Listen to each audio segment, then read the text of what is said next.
नमस्ते आदरणीय दर्शकवृन्द, स्वागत छ।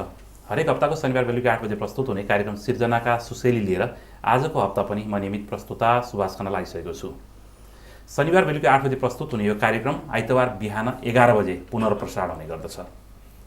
सदाको हप्ता झैँ आज पनि मसँग एकजना साहित्यिक व्यक्तित्व हुनुहुन्छ।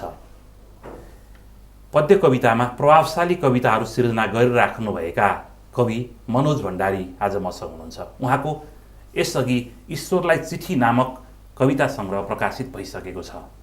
आजको कार्यक्रममा म उहाँसँग कुराकानी गर्नेछु। नेपाली साहित्यमा पद्य कविता लेखन पछिल्लो समय निकै आकर्षणका साथ आइराखेको छ र यही आकर्षणमा एउटा आकर्षक कवि व्यक्तित्वको रूपमा मनोज भण्डारी पनि हुनुहुन्छ। तपाईँलाई स्वागत छ कार्यक्रममा। धन्यवाद।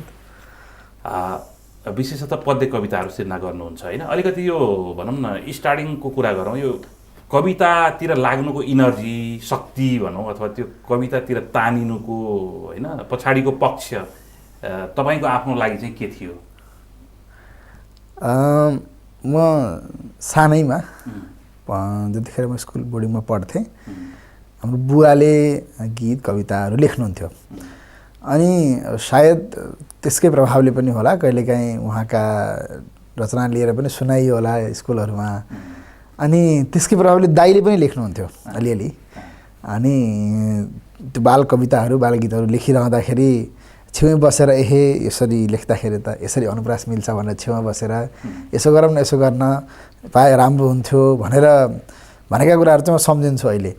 त्यसो हुनाले सायद घरकै वातावरणले अलिअलि कविताप्रति अलिअलि रुचि जगाउँदै गयो। बिस्तारै बिस्तारै अब सानामा कहीँ मुना जस्ता सुनकेसरा जस्ता पत्रिकाहरू देखिए भेटिए, ओ यस्ता हुँदो रहेछन् कविता, कथा यस्ता हुँदो रहेछन् भन्ने खालको एउटा अलिअलि रुचि बढ्ने काम भयो। देवघाट गइसकेपछि चाहिँ कविताको एउटा औपचारिक रूपमा कविता यस्तो हुँदो रहेछ, कविताका नियम यस्ता हुँदो रहेछन्, छन्द विशेष गरी छन्द भनौँ न, कविताको नियम भन्दा पनि छन्दका नियम यस्ता हुँदो रहेछन् भनेर छन्दलाई औपचारिक रूपमा जानिसकेपछि चाहिँ अनि जब 9 कक्षामा मैले 9 कक्षामा पढिरहँदाखेरि सिनर्जी एफएममा कविता प्रतियोगिता थियो, बाल कवि सम्मेलन थियो। त्यहाँ गएर कविता सुनाएँ। त्यतिखेर तृतीय भएको थिएँ सायद। अनि त्यसपछि चाहिँ बल्ल ल कवि पो भइएछ भन्ने कविता लेख्ने रहेछु म त, मान्छे त कविता लेख्ने भइएछ भन्ने खालको अलि बाहिरी रूपमा गुरुकुलदेखि बाहिर चाहिँ त्यसरी आइयो। गुरुकुलमा चाहिँ जाने बित्तिकै 7 कक्षाबाट छन्द पढ्न सुरु हुन्छ। छन्दको सिद्धान्त जुन हो 7 कक्षाबाट विद्यार्थीले पढ्न सुरु गर्छन्। 6 कक्षामा चाहिँ सिद्धान्तको बारेमा त्यस्तो केही हुँदैन। तर 7 कक्षामा पुगुन्जेलसम्म मैले जुन जुन छन्द 7 कक्षामा पढेँ ती त मैले पहिले जानिसकेको रहेछु। घरको वातावरणमा गुणरत्नमाला भन्ने पुस्तक हुन्थ्यो, जगन्नाथ गुरुङले लेखेको। त्यसमा चाहिँ नेपालीका श्लोकहरू हुन्छन् कि धार्मिक नीतिपरक आध्यात्मिक श्लोकहरू। तिनै पढ्दा पढ्दै ठ्याक्क दिमागमा मलाई के हुन्थ्यो भने जगन्नाथ गुरुङको फलानो श्लोकको लय भन्ने त मलाई दिमागमा याद थियो। कुनै श्लोक देखियो भने आजसम्म जिन्दगीमा नपढेको श्लोक मेरो हातमा आइपुग्यो भने मैले पढ्न सक्ने भइसकेको थिएँ देवघाट नजाँदै। तर त्यसका लागि मैले फलानो छन्द भन्न चाहिँ सक्थिनँ, फलानो श्लोकको लय भन्ने चाहिँ मेरो दिमागमा थियो पहिले। देवघाट गइसकेपछि चाहिँ त्यो फलानो श्लोकको लयबाट फलानो छन्दमा परिणत भयो। अनि त्यहाँ पहिलेदेखि लेख्ने गुरुहरूको सङ्गत भयो। हाम्रा गुरु हुनुहुन्थ्यो हरिप्रसाद कण्डेल भन्ने सिनियर दाइ हुनुहुन्थ्यो, उहाँले पनि पढाउनुहुन्थ्यो। अनि उहाँको सङ्गतले अझै अलिकति उहाँले लेख्ने गर्नुहुन्थ्यो, उहाँले लेखेका कुराहरू हेरिदिनुहुन्थ्यो। यहाँनिर यसो गर्न पाए हुन्थ्यो नि त, यहाँनिर यसरी मिलाउन सकिन्छ, यहाँनिर यसरी छन्द बिग्रयो, यसो गर्दाखेरि अझै सुधार हुन्छ भनेर गर्न थाल्नुभयो। पछि लेख्दै गइयो अनि कविता यात्रामा आइपुग्यो। हजुर, जस्तो यहाँले अघि पनि जोडिसक्नुभयो, देवघाटमा संस्कृत अध्ययनकै क्रममा विशेषतः औपचारिक रूपमा चाहिँ छन्दको ज्ञान लिने कामहरू भयो होइन। हजुर। फेरि पनि हामी यो छन्दको कुरा, गद्य कविता पद्य कविता कुराहरू त गर्छौँ। यहाँको एउटा रचनाबाट हामी यतिखेर जोडिन चाहन्छौँ। प्यारो छ नेपाल यो कविता सुरु गर्छु। यो कविता म करिब 12 कक्षामा पढ्दाखेरि लेखेको कविता हो। यही कविता आजसम्म पनि म सुनाइरहन्छु। सबैले प्रायःले सबैले नभए यही कविताबाट मलाई चिनिरहनु भएको छ। यो कविताबाट सुरु गर्छु आजको बसाइ। शार्दूल विक्रेती छन्दमा छ, प्यारो छ नेपाल यो। छाती पर्वत हो हिमाल शिर हो यी फाटहुन् पाइला माटो जीवन हो दुवै नयन हुन् यी गण्डकी काशिला मेरो प्राण समान छन् प्रिय सदा यी कन्दरा तालयो यही धरतीसँग गाँसिएछ ममता प्यारो छ नेपालयो सीता गौतम बुद्धले टुकुटुकु गर्दै हिँडेको स्थल पानी हैन शहीदको रगत हो नारायणीको जल हुत्याएर बगाउँदै पर लगोस् सद्भावको छालयो माटोमा पसिना मुछेर म भनौँ प्यारो छ नेपालयो के लेखे समलेखनाथहरूले यो देशको नाउँमा सारा भो अधुरो चढाउँ मतके नेपालको पाउमा यी पाखा चुचुरा भरी छ कविता ल्याएर सिद्धिन्न यो लाखौं फूल अतालिएछ भमरा प्यारो छ नेपालयो हुन् नारायण आदिदेव भगवान यी शैलै ठाकुरा राप्ती शङ्कर हुन् कुमार मुगु हुन् पार्वती बाजुरा सानो नन्दन देव घाट बके भूस्वर्ग बाँकी रह्यो श्रद्धा अर्पिन के सकोस् वचनले प्यारो छ नेपालयो रोधिका मृदुगान शेक्सपियरका संवाद बिर्साउँछन् कालिदास लुकी छिपी म कविता लेखौँ भनी आउँछन् यो धौला गिरी गाउँदैछ हिले नाच्दैछ सैपालयो यो धौला गिरी गाउँदैछ हिले नाच्दैछ सैपालयो ए डाँफे त सुना सुरम्य कविता प्यारो छ नेपालयो माटोमा पसिना मुछेर म भनौँ प्यारो छ नेपालयो ए डाँफे त सुना सुरम्य कविता प्यारो छ नेपालयो प्यारो छ नेपालयो सुन्दर कविता छन्दको जुन कुरा अघि पनि भयो होइन जस्तो छन्दमा कविता लेख्नु अलिकति संस्कृत पढ्नेहरूलाई होइन अलिकति भनौँ न अझै आर्यहरूलाई आहुतिको एउटा मैले भूमिकामा कहीँ सन्दर्भमा पढेको थिएँ आर्यहरूलाई अलिक सजिलो हुने नेपाली भाषीहरूलाई अलिक सजिलो हुने होइन त्यो इतरका भाषीहरूलाई अलिक गाह्रो हुने अथवा हामी चाहिँ एउटा त्यो खालको परिस्थिति छ होइन भनेर भन्ने गरिन्छ। अब यस्तो कुरालाई चाहिँ अब कसरी यो भनौँ न कसरी चाहिँ अलिकति समावेशी बनाउने भन्ने जस्तो के लाग्छ तपाईँलाई? एकदम राम्रो कुरा के छ भने जुनसुकै पनि वस्तु संसारका सबैका लागि उत्ति नै सुलभ हुन्छन् भन्ने कुरा चाहिँ म पनि दाबी गर्दिनँ।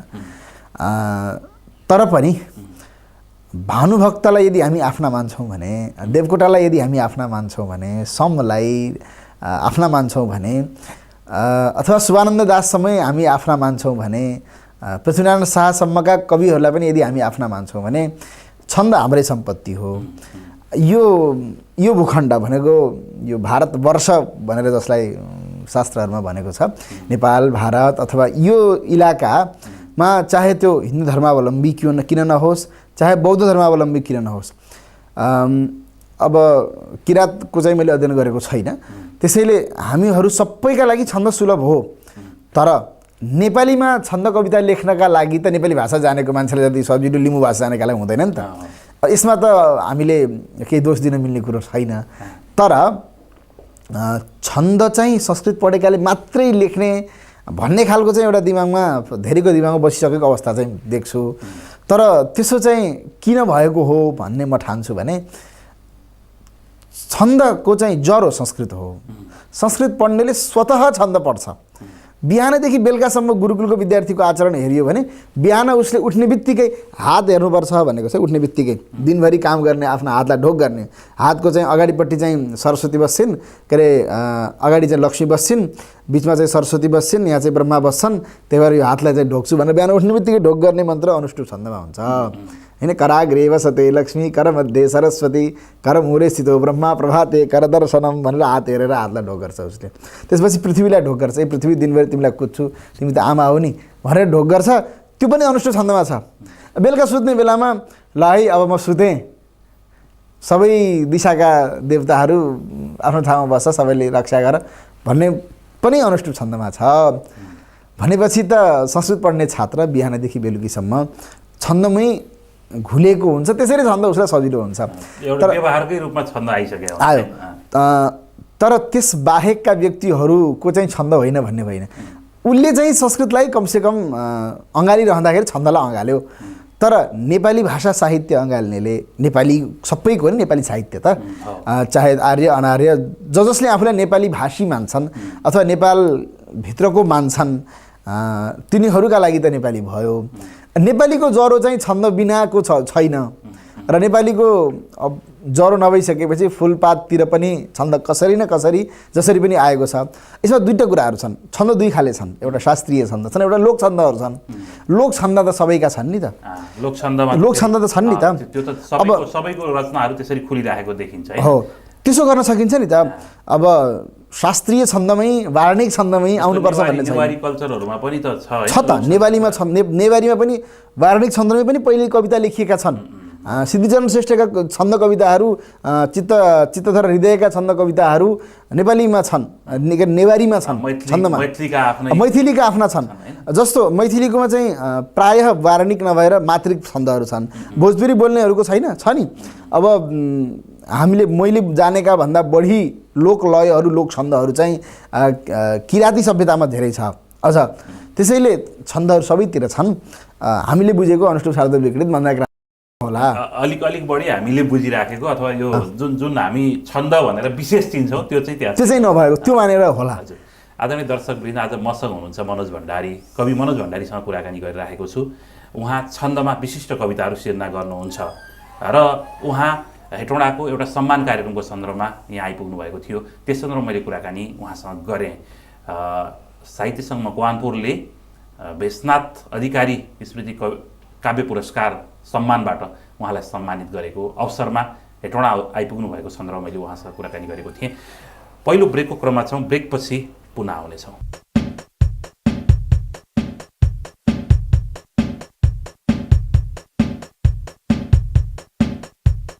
यो पहिलो ब्रेकपछि पुनः स्वागत छ कार्यक्रममा। मैले कुराकानी गरिरहेको छु आज कवि मनोज भण्डारीसँग। फेरि पनि तपाईँसँग कुराकानी गर्न चाहे। सुरुमै कुराकानीभन्दा अगाडि एउटा कविताकै लागि आग्रह गर्छु। कविताको शीर्षक छ देवनारायण यादव उवाच। देवनारायण यादव उवाच कविता धेरै रुचाउनु भएको पनि छ, त्यही सुनाउँछु। देवनारायण यादव नेपालसँग सिमाना जोडिएको तिलाठी भन्ने ठाउँका मा एउटा झडप कुनै समयमा भएको थियो। त्यतिखेरका चर्चित पात्र हुन् नेपालतिरका। हामीले त्यस्ता थुप्रै पात्रहरू बिर्सँदै नयाँ सम्झिँदै गयौँ। त्यो प्रसङ्गमा देवनारायण यादवलाई पनि धेरैले बिर्सनु भयो होला। तर देवनारायण यादव भनेको चाहिँ उतातिरबाट नेपाली भूमिमा हस्तक्षेप गर्न आइरहने थुप्रै व्यक्तिसँग एक्लै प्रतिकार गर्ने एउटा नागरिक हुन्। एउटा मधेसी राष्ट्रभक्तको बिम्ब प्रतीकका रूपमा म उनलाई लिन्छु। देवनारायण यादव उवाच कविताको शीर्षक छ मानौ छोडिदिएछ रङ्ग कविले पोतेर पाना भरी। मानौ छोडिदिएछ रङ्ग कविले पोतेर पाना भरी। पुर्खाको पसिना र रक्त छ झै हाम्रो सिमाना भरी। त्यो मेट्ने यदि गर्छ साहस कुनै रोकेर रोकिन्छु म। त्यो मेट्ने यदि गर्छ साहस कुनै रोकेर रोकिन्छु म। हावा बन्छु उडाइदिन्छु त्यसकै नामेट गरिदिन्छु म। भेडा हुन् जनता भनेछ कसले, हामीहरू शेर हौं, आफ्नो शक्ति अदम्य साहस सबै बिर्सी सुतेका थियौं। भोका स्यालहरू गिज्याउन यतै आए चलाए कति, के होला अब सिंहका निकटमा जानेहरूको गति। के हो संघ प्रदेश बुझ्दिन मता, स्वाधीनता बुझ्छु म। माटो ईश्वर हो म भक्त यसको, यही ढोग्छु यही पुज्छु म। मेरो मन्दिरमा पसेर जबै जिस्क्याउँछन् दुश्मन, ए आमा म कुना पशु कि खुकुरी बोकेर गर्जौं भन। के छाती यदि देश धर धर रुँदा, मान्दैन केही पिर। भो साथी किन चाहियो 10 गजा दुख्दा नदुख्ने शिर। रातारात लुटेर देश रिपुले खोसेर लाँदा पनि, निद्रा लाग्छ भने अजिङ्गर जसै धिक्कार हो जीवनी। नेपाली जन हुँ म होइन मदिसे, हो देश मेरो पनि। जन्मे किन्तु मधेस पर्वत सरी, छाती छ मेरो पनि। आफ्नो देश बचाउने प्रण गरौँ, सङ्घर्ष यस्तो गरौँ। मेरो अन्तिम साससम्म म लडौँ, नेपाल भन्दै मरौँ। मेरो अन्तिम साससम्म म लडौँ, नेपाल भन्दै मरौँ, नेपाल भन्दै मरौँ। नेपाल भन्दै मरौँ। वन्डरफुल कविता। अब यो छन्दमा कविता लेख्नुहुनेहरू, पद्यमा कविता लेख्नुहुनेहरू र गद्यमा कविता लेख्नुहुनेहरू बिच कहिलेकाहीँ क्ल्यास जस्तो देख्छु होइन। अलिकति कस्तो भन्दाखेरि पद्यमा कविता लेख्नुहुने केही कविहरूले कसरी आरोपित गर्नुहुन्छ भने गद्य कविता त कविता नै होइन होइन, अथवा यो चाहिँ निबन्धको एउटा पार्ट त्यसैलाई टुक्राएर लेखिदियो भने त्यो त गद्य कविता भइहाल्छ नि भन्ने खालका त्यो खालको तर्कहरू पनि राखेको पाइन्छ। कविता हुन भनौँ न लय, अब आन्तरिक लय त हुन्छ नै, तपाईँको छन्द अथवा यो भनौँ न पद्य नै हुनु जरुरी छ छैन, अथवा यो बिचको हुन्छ नि एउटा कटुता जस्तो, त्यसलाई चाहिँ कसरी हेर्ने? अब यसमा के भन्छु भने गद्य कविताहरू राम्रा आइरहेका छन्, छन्द कविताहरू पनि राम्रा आइरहेका छन्।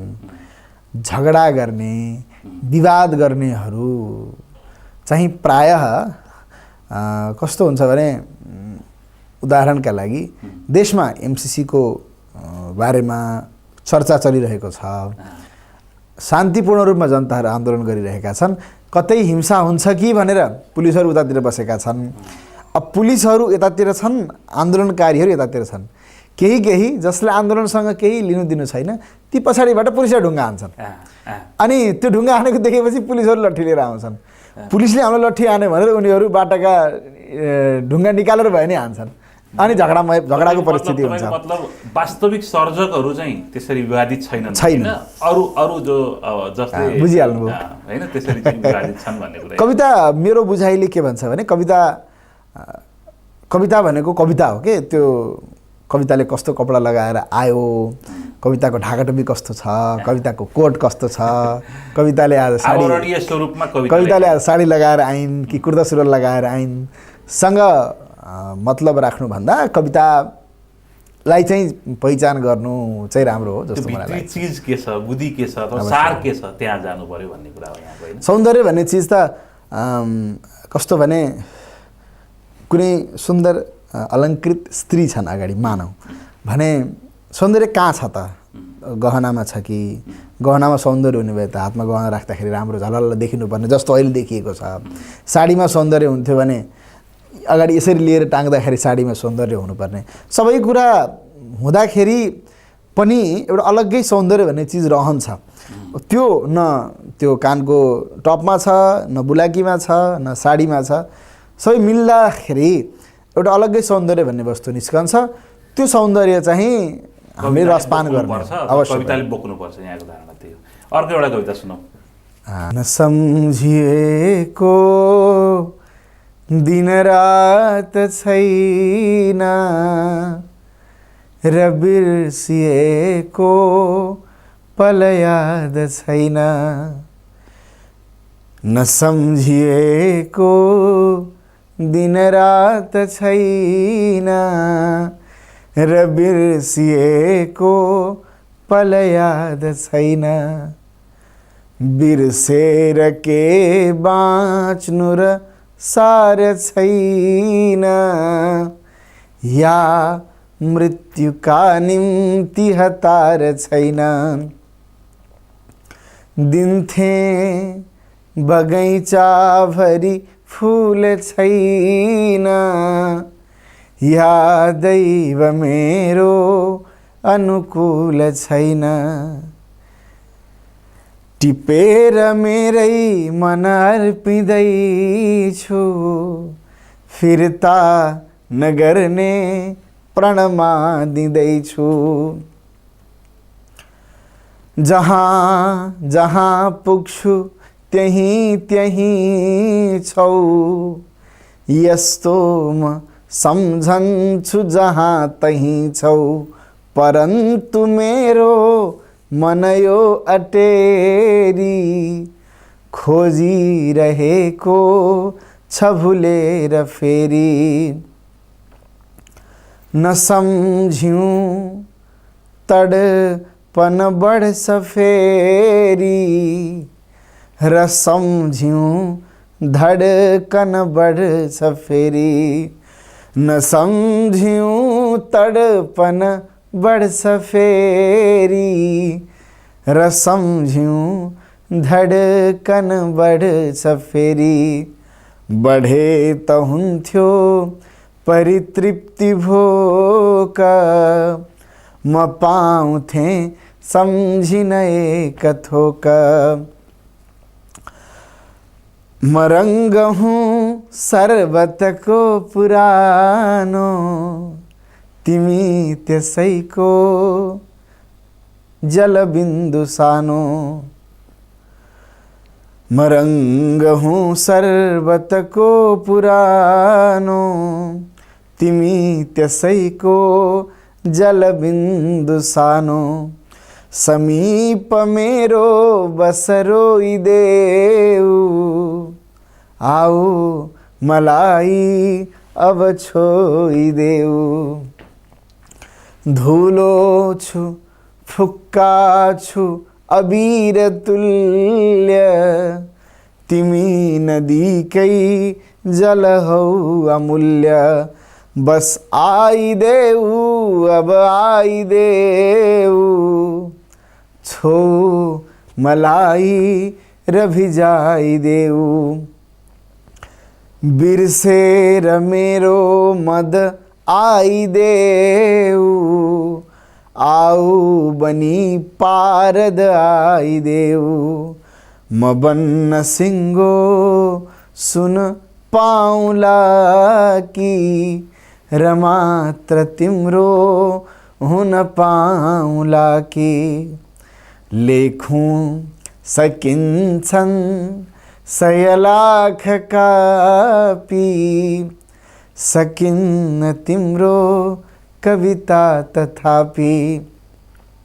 ए सृष्टिकै सुन्दर सूत्रधार, ए सृष्टिकै सुन्दर सूत्रधार।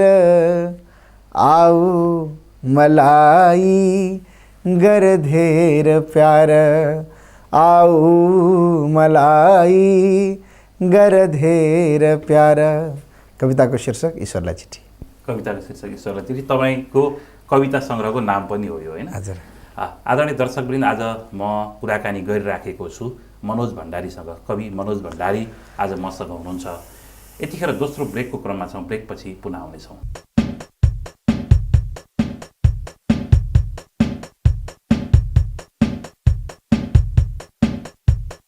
यो दोस्रो ब्रेकपछि पुनः स्वागत छ कार्यक्रममा। कार्यक्रम सिर्जनाका सुशेलीमा आज हुनुहुन्छ कवि मनोज भण्डारी। उहाँसँग कुराकानी गरिरहेको छु।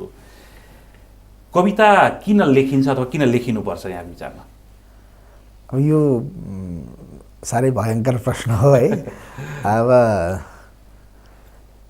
मेरो चाहिँ कवितासँग अफेयर भएका हुनाले उसलाई म रिझाइरहेको छु। म चाहिँ अब मान्छेहरू चाहिँ अनेक अनेक तरिकाले लेख्छन्, अनेक अनेक बहानाले लेख्छन्। कसैको कवितासँग प्रेम भएर लेख्छन्, कसैको विवाही भएर लेख्छन्।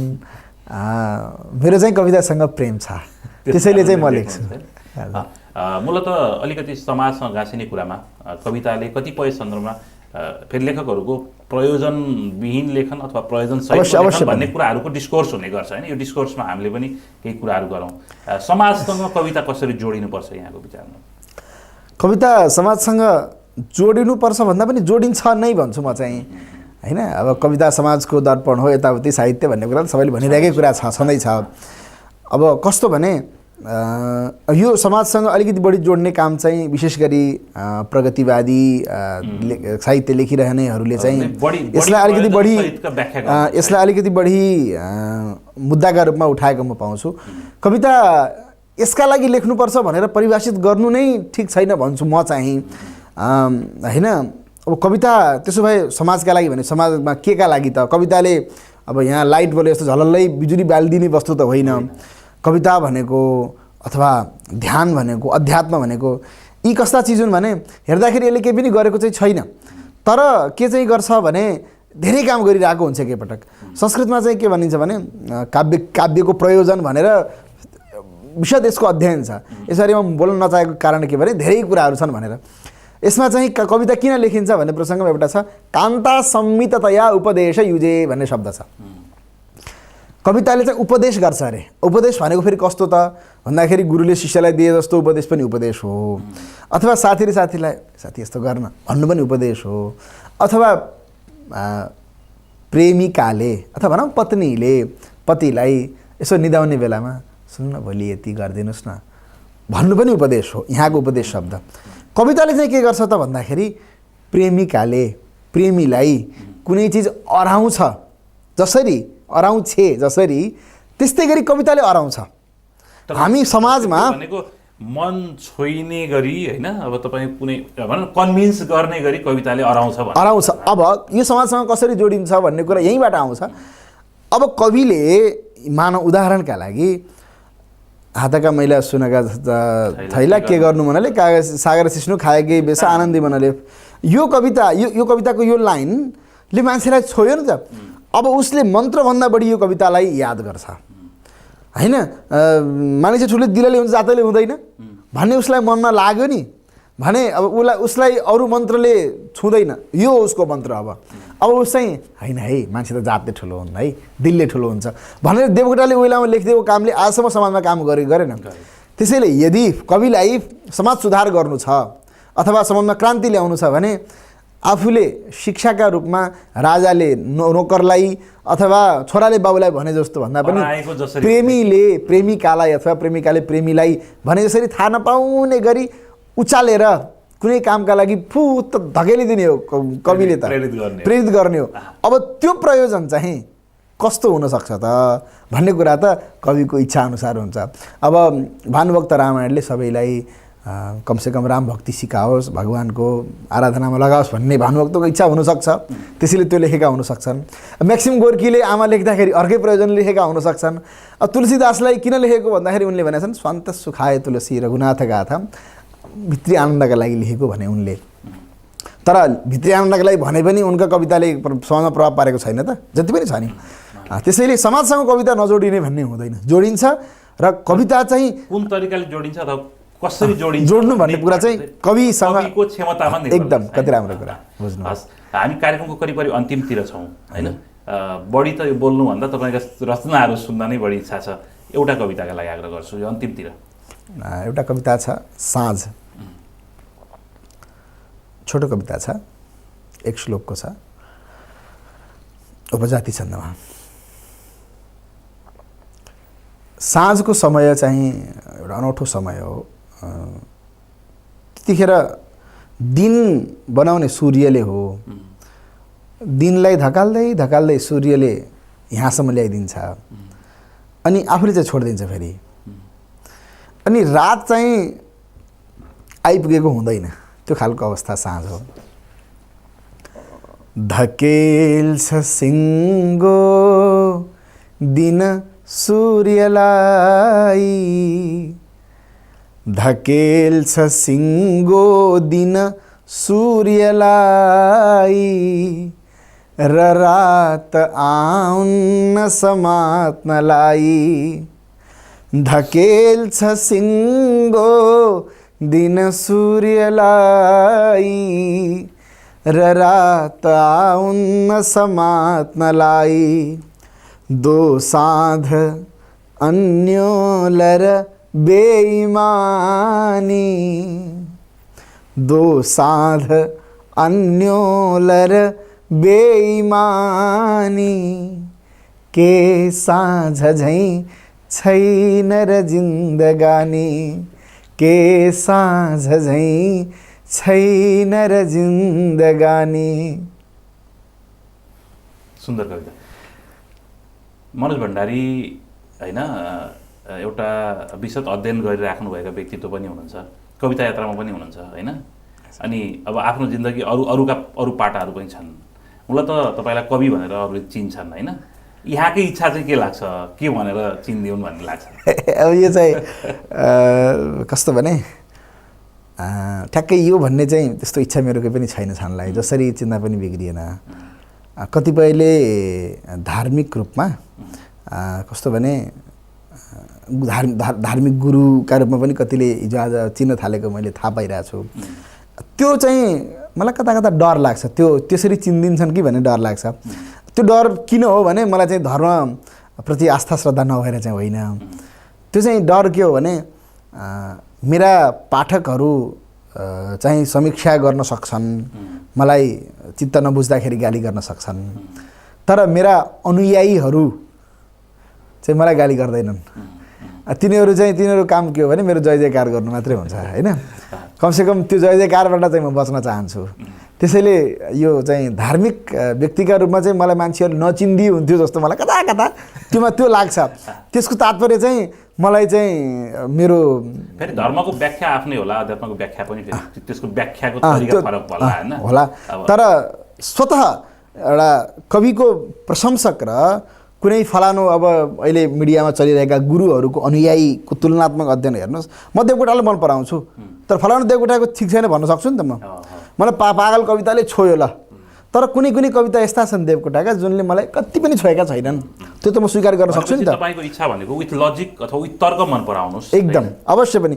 मलाई सुन्नेहरू, मलाई मन पराउनेहरू मलाई आँखा चिम्म गरेर मन नपराउन्, मलाई समीक्षा गरून्, मलाई सुधार्न, मलाई सच्याउन नसके तापनि सच्याउनु त म पर्ने हो नि त। मलाई सबैले सच्याउन सक्छन्, सच्याउनु पर्छ भन्ने छैन।